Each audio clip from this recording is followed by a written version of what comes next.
మాతృదేవోభవ. నీవా కన్పడవెంత మొత్తుకొనినన్ నేనే స్వయం నిర్ణయాలేవో కొన్నిటి చేసినాననుసు నన్నే నిందజేయన్ భవానీ వేరెవ్వర దిక్కునాకిక భవన్నిరేజనేత్రంబులన్ రేవుల్ గట్టు కృపారసమ్ము భవన్నిరేజనేత్రంబులన్ రేవుల్ గట్టు కృపారసమ్ము నన్ను పాలించుంగదే చాలదే భవన్నిరేజనేత్రంబులన్ రేవుల్ గట్టు కృపారసమ్ము నన్ను పాలించుంగదే చాలదే. ఏబిఎన్ ఆంధ్రజ్యోతి ప్రేక్షక మహాశయులందరికీ నవజీవన వేదం అనే కార్యక్రమంలో 346వ భాగానికి స్వాగతం పలుకు. చక్రేణాథ పదం సవ్యం శత్రుణాం సతు మూర్ధని అన్నారు వాల్మీకి. ముఖద్వారాన్ని దాటగానే హనుమంతుడికి కొత్త ఉత్సాహం వచ్చింది. అమ్మయ్య పెద్ద గండం గడిచిందిరా, లోపలికి వెళ్ళామంటే ఇక చూసుకోవచ్చు. ఎందుకంటే ఇక్కడ తాత్విక అర్థం ఏమిటంటే ఆ లంకలో లంకిని గుండెలు అదరగొట్టి ఆ సింహద్వారాన్ని దాటి లోపలికి వెళ్ళడం ఎటువంటిదంటే మూలాధారం ఏక నిలయ రుద్రగ్రంథి విభేదిని. ఆధ్యాత్మిక సాధన చేసేటప్పుడు ముందు మూలాధార చక్రంలో రుద్రగ్రంథి బ్రహ్మగ్రంథి ఉంటుంది. బ్రహ్మగ్రంథి విభేదిని బ్రహ్మగ్రంథి ఉంటుంది. ఆ బ్రహ్మగ్రంథిని భేదించాలి. మణిపూరం తరుదిత విష్ణుగ్రంథి విభేదిని. ఈ నాభిస్థానానికి వెనుక మణిపూర చక్రం అంటారు, అక్కడ విష్ణుగ్రంథి.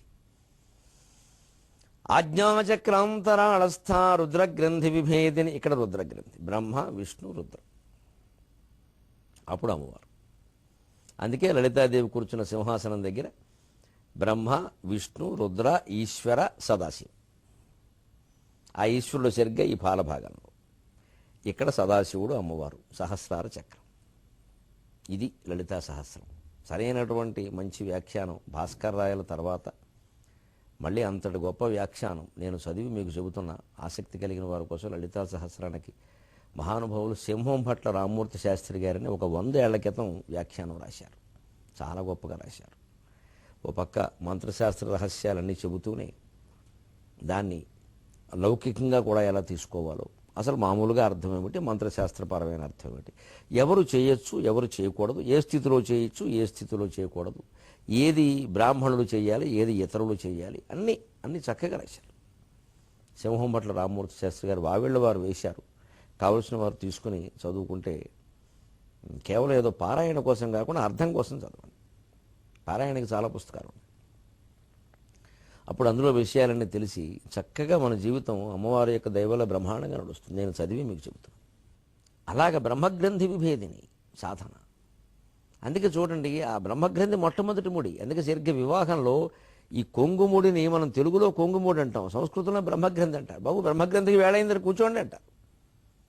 సరిగ్గా బ్రహ్మగ్రంథి విభేదిని. పెళ్ళెప్పుడేమో మీరు శుభమని బ్రహ్మగ్రంథిని ముడి వేస్తున్నారా? లలితా సహస్రంలో మూలాధారే కినలయ బ్రహ్మగ్రంథి విభేదిని. ఆ బ్రహ్మగ్రంథి విభేదం కావడం గొప్ప విషయం కింద చెబుతున్నారు. ఎందుకు మరి ముడి వేసుకోవాలా మానాలా? ప్రాకృతికంగా ప్రకృతికి లొంగిపోవడం వల్ల నువ్వు ఈ వివాహము సంతానము అన్నీ పెట్టుకుంటావు, తప్పదయ్యా. కానీ ఎప్పటికైనా ఈ గ్రంథిని విభేదించుకోవలసింది అని చెప్పడం. అదే బ్రహ్మగ్రంథి. బ్రహ్మముడి అంటారు. ఎందుకంటే ఒంటరిగా ఉన్నటువంటి జీవి బ్రహ్మచారిగా ఉన్నప్పుడు పరమసుఖంగా ఉంటాడు. ఏది మంచి అయినా చెడ్డైనా వాడికే, ఎవరికి జవాబు చెప్పక్కల్లా, ఎవరికి బాధ్యత వహించక్కల్లా. మరి కొంగుముడు పడగానే బాధ్యత వచ్చేలా. అందుకే పెళ్ళి ఏంటంటే మన దగ్గర ఓ ఇంటివాడు అయ్యాడంటారు. ఓ ఇల్లు బాధ్యత వచ్చేసింది. నువ్వు ఇల్లు కొనుక్కుంటే అనరు, పెళ్ళి అయితేనే అంటారు, ఇల్లు లేకపోయినా అంటారు. ఇంకే మొత్తం మీద ఇంటికి వెళ్ళాలి, ఇద్దరు కలిసిమెలిసి ఉండాలి. కలిసిమెలిసి ఉన్నాక ఒకరు మెలిసి ఇద్దరు పిల్లలు పుడతారు. రెండు కలిసి పులుసు అయింది ఇక్కడ. మళ్ళీ ఇద్దరు గురించి ఇంక సంపాదన తాపత్రయాలు, మళ్ళీ వాళ్ళకేవో చదువులు, వాళ్ళకేవో పెళ్ళిళ్ళు, వాళ్ళకే ఉద్యోగాలు, మళ్ళీ వాళ్ళ పిల్లల గురించి నానారోగ్యాలు. ఎన్ని తాపత్రయాలండి! ఇదంతా బ్రహ్మగ్రంథి కాదా? మరి చివరికి వానప్రస్థాశ్రమం సన్యాసం ద్వారా ఈ గ్రంథిని విభేదించుకోవద్దా? అది ఇదే గ్రంథులు. ఇలాగే విష్ణు గ్రంథి రుద్రగ్రంథి కూడా ఉంటాయి, చూద్దాం. చివరికి అమ్మవారు ఆంజనేయ స్వామి కనిపించే సమయానికి అన్నీ ఇంకా ఆజ్ఞాచక్రాంతరాళస్థ. అది ఇందులో ఉండే సాధన. అంతర్లీనంగా బాలాత్రిపుర సుందరీ దేవికి సంబంధించిన సాధన. అందుకే ఇది సుందరీకాండ. పురుషుడు కాబట్టి ఆంజనేయ స్వామి సుందరకాండ అన్నారు. ఇందులో ఉండే ధ్వని అది. అందుకని అలా ప్రవేశించాడు ఆయన. అలా వెళ్ళి ముందు చక్రేణాథ పదం సవ్యం శత్రూణాం సతుమూర్ధని. మామూలుగా ధర్మశాస్త్రంలో, మామూలు ఆచార శాస్త్రాల్లో, సంప్రదాయాల్లో ఓ మాట చెబుతారు. గృహప్రవేశం జరిగినప్పుడు కుడికాలు పెట్టాలి. వివాహమే కొత్త కోడలు ఇంట్లో అడుగు పెడుతున్నా కుడికాలు పెట్టాలి. ఉద్యోగానికి మనం ప్రవేశిస్తుంటే కుడికాలు పెట్టాలి. రాజాస్థానంలో ప్రవేశిస్తే కుడికాలు పెట్టాలి. దేవాలయంలో ప్రవేశిస్తే కుడికాలు పెట్టాలి. కానీ శత్రువుల ఇంట్లో ప్రవేశిస్తే ఎడంకాలు పెట్టమన్నారు. రావణాసురుడు రాజ్యం శత్రు రాజ్యం, వీడు నాశనం కావాలి. అందుకే చక్రేణాథ పదం పదం సవ్యం. సవ్యం అంటే ఎడమ, అపసవ్యం అంటేనే కుడి. మనకు లోకంలో సవ్యంగా చేశాడు, అపసవ్యంగా చేశాడంటే అది అది విచిత్రార్థంలో ఉన్నాయి. సవ్యంగా చేశాడంటే బాగా చేశాడని, అపసవ్యంగా చేశాడంటే చెడగొట్టాడు. కానీ శాస్త్రంలో సవ్యం అంటే ఎడమ, అపసవ్యం అంటే కుడి. అందుకని సవ్యం చక్రేణాథ పదం సవ్యం శత్రువునాం సతు మూర్ధని. శత్రువుల రాజ్యంలో ప్రవేశించారు కాబట్టి ఎడంకాలు పెట్టాడు. ఇది ఆదర్శంగా తీసుకుని మనం కూడా మన గిట్టని వాళ్ళు ఇళ్ళకి వెళ్ళినప్పుడు ఎడంకాలు పెట్టకూడదు, చాలా తప్పు, కాలు తెగిపోతుంది.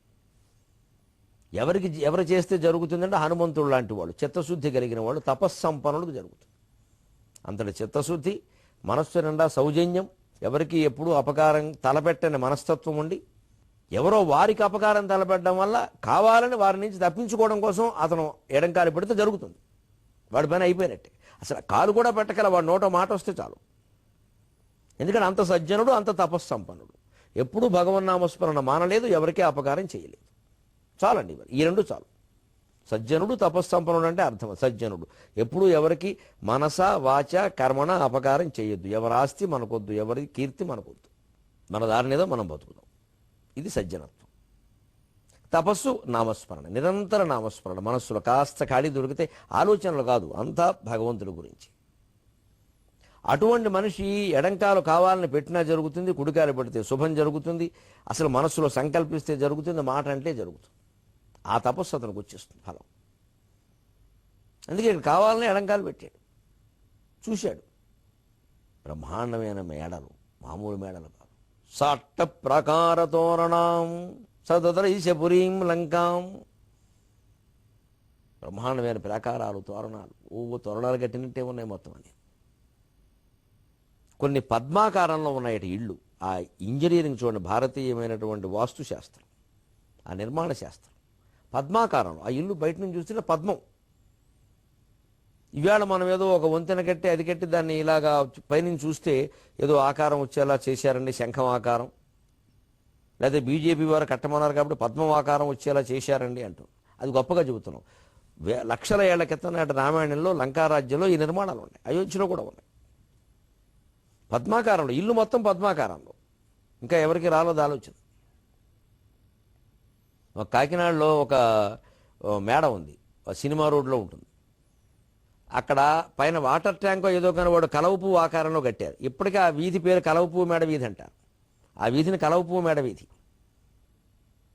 వాటర్ నీళ్ళ ట్యాంక్ ఆకారంలో ఉంటుంది, పద్మ ఆకారంలో. ఒక గొప్ప ఆలోచన అది. మామూలుగా ఊరికి ఎంతసేపు ఇలాగే కట్టుకోవాలి, ఇంకో ఆలోచన ఉండకూడదా? అటువంటి లంకాపురంలోకి హనుమంతుడు ప్రవేశించాడు పద్మం ఆకారం. అంతేకాదు కొన్ని స్వస్తిక్ ఆకారంలో. ఇది కూడా మన భారతీయ సంస్కృతికి సంబంధించి చాలా ప్రాచీనమైన చిహ్నం స్వస్తిక్. ఇలాగ చాలా ప్రాచీనమైన చిహ్నం. సింధు నాగరికత సహా, ఆర్య నాగరికత సహా ఏ నాగరికత పరిశీలించినా ప్రాచీనంలో ఇది కనపడుతుంది. కొన్ని స్వస్తిక్ ఆకారంలో ఉన్నాయి, కొన్ని పద్మం ఆకారంలో ఉన్నాయి. అలాంటి ఆకారాలు కలిగినటువంటి మేడలను చూసుకుంటూ వెళ్ళాడు. అక్కడ ఒక్కసారిగా అంతఃపురంలో ప్రవేశిస్తే కానీ సీతాదేవి కనపడదుగా. సీతాదేవిని ఎక్కడ వెతకాలి? నదీ తీరాల్లోనూ ఉద్యానవనాల్లో ఎలా వెతుకుతాం? ఎందుకు తీసుకెళ్ళాడు అసలు వాడు? ఇది పని అవ్వడం అంటే ఆలోచించే విధానం, సాంకేతికంగా ఆలోచించడం. లేకపోతే సీతాదేవి ఎక్కడుంది, search.com అని గూగుల్ ఎర్త్లో పెడితే దొరకదు. ఎందుకంటే ఇంత అనవసరంగా హనుమంతుడు నెట్లో పెడితే సరిపోయేది. మరే ఆ మాత్రం తెలివి లేక సెర్చ్ సీత అని ఒకటి కొడితే కుదరదు. ఇక్కడ ఈయన సెర్చ్ చేయాల్సిందే.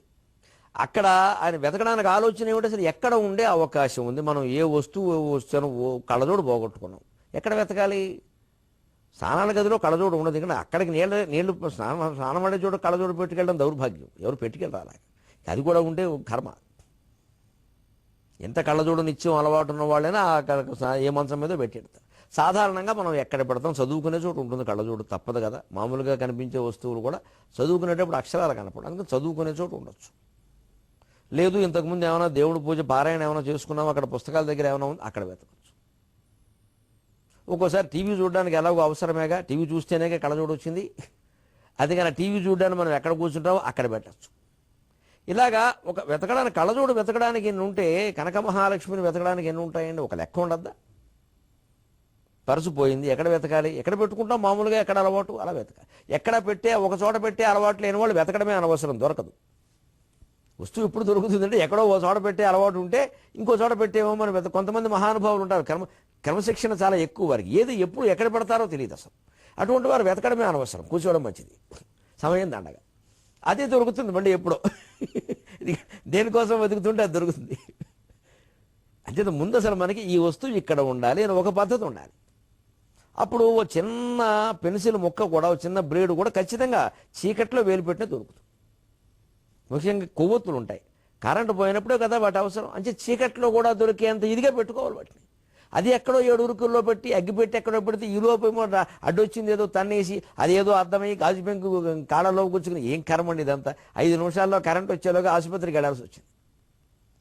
కొందరు ఇళ్లలో పరిస్థితి ఇలాగే ఉంటుంది. ఎందుకంటే ఎవరికి, భార్యకి భర్తకి ఇంకంతే, తండ్రి గరగర, తల్లి పీచు పీచు, బిడ్డలు రాళ్ళు రప్పలు, వాళ్ళు ఎలా ఉన్నారు వీళ్ళు ఎలా ఉన్నారు, ఎవరికీ లేదు క్రమశిక్షణ. అసలు ఏ వస్తువు ఎక్కడ ఉంటుందో, ఏ బట్టలు ఎక్కడ బారేస్తారో తెలియదు. అంచేత ఎప్పుడు వెతకడం ఆలోచన ఏమిటి అంటే సీతాదేవిని ఎక్కడ పెడతాడు ఈయన తీసుకెళ్ళి అని ఆలోచించాలి. ఎందుకని సీతాదేవి అంటే లక్ష్మి అంటున్నారు, పద్మాలు ఉన్న చోట ఉంటుంది, ఆవిడ ఇష్టమైన చోట ఉండడానికి ఏమి అయోధ్య కాదు, అరణ్యం కాదు, రావణాసురుడు అంతఃపురం. అంచేత ఖచ్చితంగా అంతఃపురంలో పెట్టుంటాడు. అక్కడికి వెళదామని చూస్తే ఎలా ఉంది అంతఃపురం. 100 సహస్రం అవ్యగ్రం ఆరక్షం మధ్యమం పతి రక్షోధిపతి నిర్దిష్టం. అయ్య బాబు ఏం పెట్టేశారు, ఏం పెట్టేశారు. 100 సహస్రం అవ్యగ్రం ఆరక్షం మధ్యమం పతి రక్షోధిపతి నిర్దిష్టం దదర్శ అంతఃపురాగ్రత. ఆ అంతఃపురం ముందు భాగంలో అక్కడ ప్రవేశించే చోట 100 సహస్రం, 1,00,000 మంది ఉన్నారట. అవ్యగ్రం, ఎక్కడా పక్కకి తిరిగి చూడలేదు వాళ్ళు, ఎలా చూడాలో అలాగే అంటే కొంతమందిని ఇటు చూడడానికి, కొంతమందిని ఇటు చూడడానికి, కొంతమందిని ఇటు చూడడానికి పెట్టారు కదా, వాళ్ళు అలాగే చూస్తున్నారు. సరిగ్గా మన నాయకులు పెద్దవాళ్ళు మాట్లాడుతుంటే వెనకాల ఈ గన్మెన్లు ఉంటారు చూడండి, ప్రధానమంత్రి, ముఖ్యమంత్రి, మంత్రులు లాంటి వాళ్ళకి నిజంగా వాళ్ళు ఓపిక బాగా మెచ్చుకోవాలండి. నాకు అసలు వీళ్ళు చెబుతున్న అబద్ధాలు, వీళ్ళు చెప్పుకుంటున్న సొంత గొప్పలు, వీళ్ళ ఆత్మస్థుతి, వీళ్ళ పరనింద, వీళ్ళ మాటలు చూస్తే ఆ వెనకాల వాడు అలా బండరాయిలా ఎలా ఉండగలుగుతున్నాడో, నవ్వకుండా ఏడవకుండా పక్కుమనకుండా అని నాకు ఆశ్చర్యంగా ఉంటుంది. మహాయోగులు ఎవరన్నా ఉంటే ఈ నాయకుల వెనకాల ఉండే గన్మెన్లే. వాళ్ళకి వేరే సుందరకాండ, వేరే యోగశాస్త్రం అవసరం లేదు, ఆ ఉద్యోగంతోనే మోక్షం ఖాయం. గన్మనాయ నమః. ఎందుకంటే ఈ నాయకుడు ఎంతమంది దగ్గర ఎన్ని అబద్ధాలు ఆడాడో, ఎన్ని మాయలు చేశాడో మొత్తం తెలుసు వాడికి. ఒక్కదానికి నవ్వడం అంతే. నిజంగా శిలా విగ్రహం అండి. ఆ బాధ్యత చేసేవాళ్ళని నేను టీవీలో చూస్తే చాటుగా దండం పెట్టుకుంటాను, మీరు యోగులంటే మీరేలా బాబు. ఇంకా ఎన్ని అబద్ధాలు చెబుతున్నాడో, ఒక్కటి చేయడు, అన్ని అబద్ధాలు, అన్ని పిట్టలతో కబుర్లే. వీళ్ళు చేసే వాగ్దానాలు 5 ఏళ్ళు ఇలాగే ఉంటాయి. చివరికి 5 ఏళ్ళు అయ్యాక ఎవరి మీదో గంటేస్తారు, ఇంకోసారి అవకాశం ఇవ్వండి అంటారు. ఇచ్చింది సరిపోలేదు. ఇవన్నీ వాళ్ళు వింటూ ఉంటారని ఓపికగా, ఏ స్పందన ఉండదండి. కానీ నిజంగా వాళ్ళ బాధ్యత అంతే. వాళ్ళు స్పందన ఉంటే వీడిని పొడి చేస్తారు, అనుమానం లేదు. అలా ఉండాలి వాళ్ళు. 100 సహస్రం అవ్యగ్రం, ఇక వ్యగ్రత లేదు. పక్కకు చూడడం, అటు చూడడం, ఆలోచించడం ఏమో దాని మీదే పూర్తిగా. ఆరక్షం, రక్షక భటుల సమూహం, మధ్యమం పతి, ఆ మధ్య భాగంలో, అంతఃపుర మధ్య భాగంలో, ఆ ముందు భాగంలో పెట్టాడు. వాళ్ళు ఖచ్చితంగా దానికి అంకితం. రక్షోధిపతి నిర్దిష్టం, రాక్షసాధిపతి అయినటువంటి రావణాసురుడు నిర్దేశించాడు అలా ఉండమని. దదర్శ అంతఃపురాగ్రత, అంతఃపురానికి ముందు భాగంలోనే ఇంతమందిని చూశాడు. అది చూసి అనుకున్నట్ట, అయ్య బాబాయ్ దీన్ని ఛేదించడమే, అంతఃపుర రక్షణకి ఇంతమందిని పెట్టాడా. ఇప్పుడు రాముడు రావడం, యుద్ధం పక్కనెట్టు, ఈవిడ అంతఃపురంలో తప్పితే ఉండదు. ఈ అంతఃపురంలోకి నేను వెళ్ళాలి. ఇక్కడ వీడు 1,00,000 మందిని పెట్టాడు. 1,00,000 మందిని వరుసపెట్టి బీరకాయలు జరిగినట్టు ఆనపకాయలు జరిగినట్టు తరగడం మొదలుపెట్టినా ఎంత లేదన్నా భౌతికంగా దాని పని దానికి ఉంటుంది కాబట్టి 2-3 గంటలైనా పడుతుంది కనీసం. ఎప్పుడు తెములే వ్యవహారం ఇది?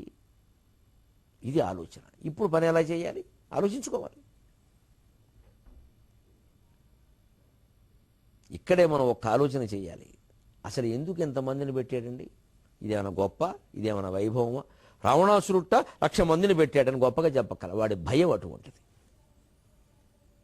భయం ఎక్కువైన కొద్దీ రక్షకభటులు ఎక్కువ అవుతారు. ఇవాళ కూడా ఆధునిక వ్యవస్థలో ఎంతమంది శాసనసభ్యులు ఉంటారో అంతమంది గన్మెన్లు ఉండాల్సి వస్తుంది. ఎంత ఖర్చు పెరిగిపోయిందో చూడండి. ఎందుకు అంత భయం? నాకు గన్మెన్లు అవసరం లేదు అన్నటువంటి శాసనసభ్యులను ఎంతమందిని చూస్తున్నాం మనం ఇవాళ. అటువంటి వాళ్ళకి నమస్కారం. మీ వల్ల ప్రభుత్వానికి ఖర్చు లేదు. ఎందుకంటే ప్రతి వాడికి భయమే. చేసిన పనులు ఎక్కడ బయటపడతా ఎవడు దాడి చేస్తాడు. అందుకే మనం ఖచ్చితంగా కొంతమందికి బాగా కోపం కలిగించి చంపేయాలనేంత కోపం కలిగించే పనులు చాలా చేసామన్నమాట. లేకపోతే మనకి ఇంత అధైర్యం అవసరం లేదండి. రావణాసురుడికి 1,00,000 మంది ఉన్నారంటే అది వాడి బలహీనత, వాడి బలం కాదు అది. ఇది పట్టుకోవలసిన విషయం. వాడి బలహీనత అది. రావణ అంతఃపురంలో ఇంతమంది ఉండరు. సుగ్రీవుడు అంతఃపురంలో కూడా ఇంతమంది ఉండరు. వాళ్ళే అంతఃపురంలో కూడా ఉండరు. ఎందుకంటే ఆయన బలం మీద నమ్మకం ఉంది. రావణాసురుడికి వాడి బలం మీద నమ్మకం లేదు. చూద్దాం ముందు. వారికి తన బలం మీద నమ్మకం ఉంది. రావణాసురుడికి తన బలం మీద నమ్మకం లేదు, సొంత బలం మీద. అతను యుద్ధం చేసిన విధానం అంతా అలాగే ఉంది. దుర్యోధనుడు కూడా సొంత బలం మీద నమ్మకం లేదు, కర్ణుడి మీద నమ్మకం. ఇది పోలిక రావణాసురుడికి దుర్యోధనుడికి. వాలి లాంటి వాడు అన్నాడు. భీష్ముడు కౌరవ పక్షంలో భీష్ముడు ద్రోణుడు వాడు పోరాడిన వాళ్ళకి వాళ్ళ బలాల మీద వాళ్ళకి నమ్మకం ఉంది. అందుకే ఏం చేయగలరో అదే చేశారు, కానీ దాంట్లో వేలు పెట్టలేదు. ఈ సొంత బలం మీద నమ్మకం లేనివాడు అన్నింటిలో వేలు పెడతాడు. ఎవరి బలం మీద ఆధారపడతాడు వాడికి అప్పగిస్తాడు. చెడిపోతే వాడు తప్పు అంటాడు, బాగుపడితే నేను నా ప్రజ్ఞ అంటాడు. ఇది రావణాసురుడు దుర్యోధనుడు లాంటి వాడి వ్యవహారం. వీళ్ళ నుంచి మనం గ్రహించవలసింది ఇటువంటి ప్రవృత్తి ఉండకూడదనే విషయం గ్రహించాలి. ఇక్కడే మనకి విశ్వనాథ వారు చక్కని పద్యం రాశారు. కత్తుల బోని ఓని సురఘస్మరునంతి పురంబులోపలం చొత్తునటన్న ఊగగని చొచ్చిన నెచ్చట వ్రాలనవునకో చొచ్చిన నెచ్చట వ్రాలనవునకో చిత్తములో నెరుంగకయే చిత్రముగాగను మింటికేగి ఆ బెత్తెడు నేల వ్రాల కనిపింపక బెత్తెడు నేల వ్రాల కనిపింపక తీవ్ర భటాభిగుప్తికై. ఎక్కడికెక్కడ చూస్తే బెత్తెడు నేలైనా ఉందా అసలు మనం పైకి ఎగిరితే కిందకి దూకడానికి? కత్తుల బోని ఓని సురఘస్మరు అంతిపురంబు లోపలం చొత్తును. అది సురఘస్మరుడు. ఘస్మరుడు అంటే శత్రువు, భస్మం చేసినవాడు, నాశనం చేసినవాడు అని అర్థం. హంతకుడు సురఘస్మరుడు. దేవతలను అంతం చేసినవాడు రావణాసురుడు. అందుకే శివుణ్ణి పురఘస్మరుడు అంటారు. కత్తుల బోని ఓని సురఘస్మరునంతి పురంబులోపలం చొత్తునటన్న ఊహగని చొచ్చిన నెచ్చట వ్రాలనవునకు చిత్తమునందెరుంగకయే చిత్రముగాగను మింటికేగి ఆ బెత్తెడు నేల వ్రాల కనిపింపక రూక్షభటాభిగుప్తి అయి.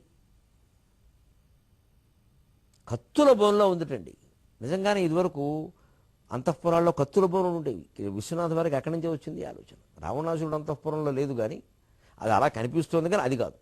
కానీ కృష్ణదేవరాయల పరిపాలనలో చరిత్రలు కనుక మనం చూస్తే అంతకుముందు మరాఠా రాజులు వాళ్ళు, తర్వాత వాళ్ళు అందరికి కత్తుల బోన్లు ఉన్నాయండి.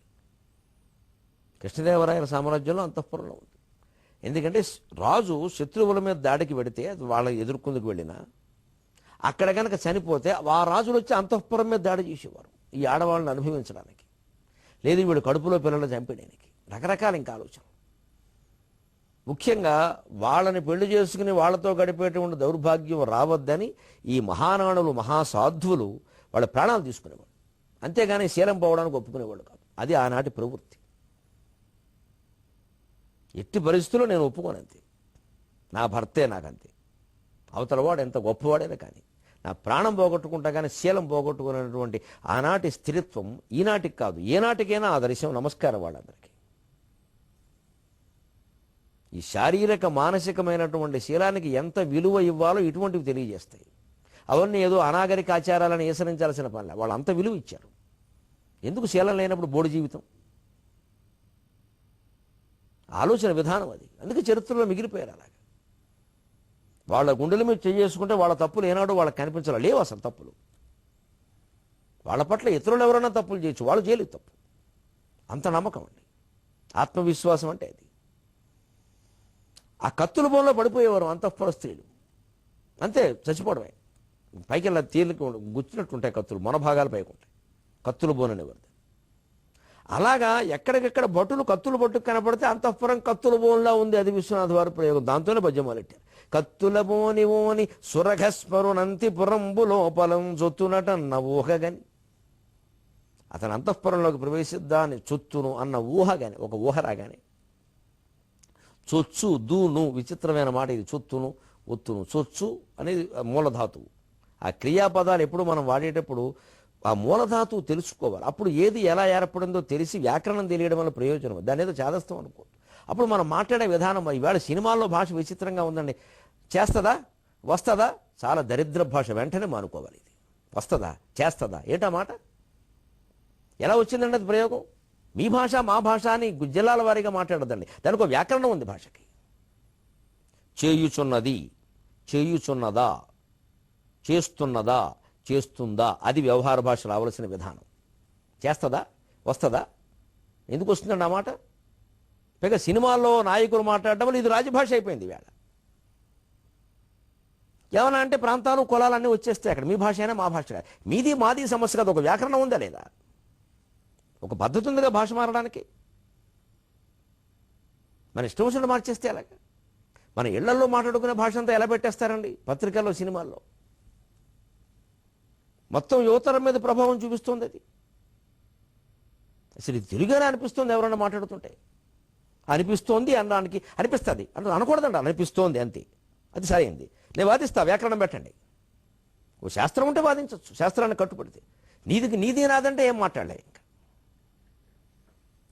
అనిపించుచున్నది అన్నమాట గ్రాంధికం, అనిపిస్తోంది అన్నమాట వ్యవహారికం. దానికి సరైన వ్యవహారికం. అనిపిస్తుంది అన్నట్టు తప్పే. నువ్వు పలకలేక పలుకుతున్నావు, నేర్చుకోవాల్సిందే. ఇలా మార్చేస్తున్నానండి. అందుకే నేను చెబుతున్నా, చొత్తును ఎలా వచ్చిందండి? చొచ్చు, అది మూలధాతువు తెలుసుకోవాలి. చొచ్చు, దానికి నువ్వు, నేను కదా, మరి నేను అన్నప్పుడు నువ్వు ఉందిగా, నువ్వు ప్రత్యయం వచ్చింది అక్కడ. మధ్యమ పురుషగా దువర్ణం వచ్చింది. సువర్ణంబుతోడ దుగ్ దకారం వరకు తకారం బగు. ఆ సువర్ణంతో కలిపి ఆ దుగ్ దకారం, చూ దా రెండు కలిపి తకారంగా మారి ఆ చూదు రెండు పై తూ వచ్చింది చొత్తును, అది ప్రయోగం. గాంధిక భాషకు వ్యాకరణం ఉంది. సరిగ్గా ఆలోచిస్తే వ్యవహార భాష కూడా ఇలాగే ఉంటుంది. కనీసం దాన్ని మనం బుర్రన్న వాళ్ళం అంగీకరించగలగాలి. మీరెవరు చెప్పడానికంటే ఎవరు ఏమీ చెప్పలేరు ఇంక ప్రపంచంలో. ఏకాకి ప్రపంచం మిగులుతూ అందరూ కొట్టు చచ్చిపోతాం. అక్కడ కులాలు, మతాలు, ప్రాంతాలు అనేకం ప్రాధాన్యం. సహజంగా డబ్బున్న వాడిది రాజ్యం అయిపోతుంది. పండితులది రాజ్యం కాదు, డబ్బున్న వాడిది రాజ్యం అవుతుంది. ఎందుకంటే వాడు పండితులను కొనేస్తాడు. ఇది అందుకోసం చెబుతున్నా, లేదా ఇప్పుడు అత్యవసరం అని కాదు. ఎందుకంటే భాష విపరీతంగా దారుణంగా మారిపోతుంది. వ్యవహారం పేరు మీద అడ్డగోలుగా మార్చేయకూడదు, దానికి ఒక పద్ధతి ఉంది. వ్యవహార భాషకు కూడా ఒక పద్ధతి ఉంది. వ్యవహార భాష వ్యాకరణాలు రాసిన వాళ్ళు ఉన్నారు. దాన్ని ఇంకా విస్తరింప చేయాలి. అలా తప్పు మాట్లాడితే తప్పని చెప్పి సవరించాలి. ప్రసార సాధనాలు, పత్రికలు, చలనచిత్రాలు భాషకు ప్రాధాన్యం ఇచ్చి తీరాలి. ఎందుకంటే ప్రజల్లోకి వెళ్ళేటువంటి మాధ్యమాలు అవన్నీ. అక్కడ మనం జాగ్రత్త పడకపోతే ఎవరిని ఏమనలేమండి. ఇంకా అసలే ఇంగ్లీషు మయమైపోయిందని బాధపడుతున్న ఉన్న తెలుగు కూడా కాపాడుకోకపోతే. చొత్తునటన్న ఎంత చక్కగా ఉందండి. చొత్తునటన్న ఊహగని, ప్రవేశించాలనే ఊహ రాగానే చొచ్చిన ఎచ్చటవరాల నవ్వునకో చిత్తము నందెరుంగకై.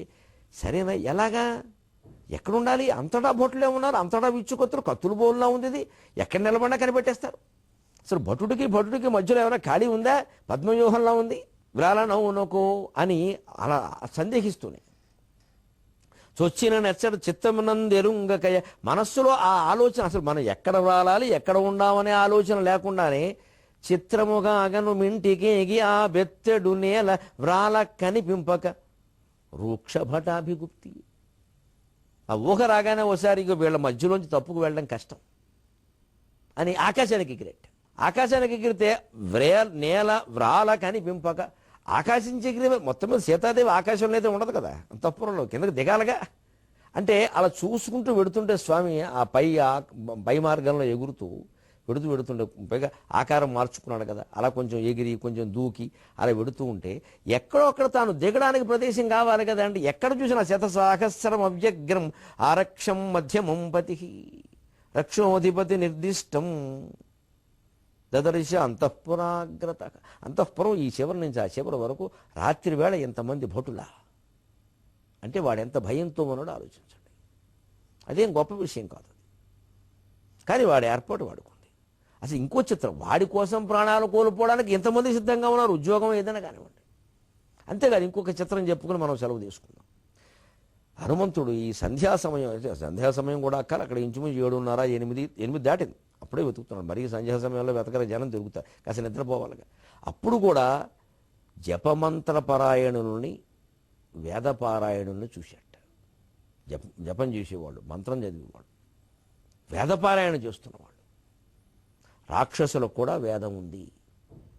ఆర్యులు వేరు, ద్రావిడులు వేరు, వాళ్ళు వచ్చి వాళ్ళని దోచుకున్నారని పిచ్చి పిచ్చి మాటలు మాట్లాడేవాళ్ళు. ఇది గమనించండి రామాయణాన్ని.